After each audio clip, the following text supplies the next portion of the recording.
தாவீது இஸ்ரவேல் தேசத்தின் மீது ராஜாவாக அரசாண்ட பொழுது அவனுடைய மகன் அப்சலோம் தாவீதுக்கு விரோதமாக எழும்பினான்.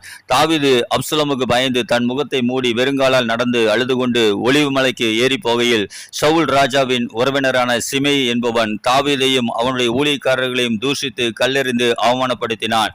அப்பொழுது தாவீதின் படைத்தளபதி அபிஷாய், அந்த செத்தனாய் ராஜாவாகிய ஆண்டவனை தூஷிப்பானேன், நான் அவன் தலையை வாங்கி போடட்டுமா என்று கேட்டான். அதற்கு தாவீது, அவன் தூஷித்தால் தூஷிக்கட்டும், ஒருவேளை கர்த்தரின் சிறுமையை பார்த்து இந்நாளில் அவன் நிந்தித்த நிந்தனைக்கு பதிலாக எனக்கு இரட்டிப்பான நன்மையை சரிகட்டுவார் என்றான்.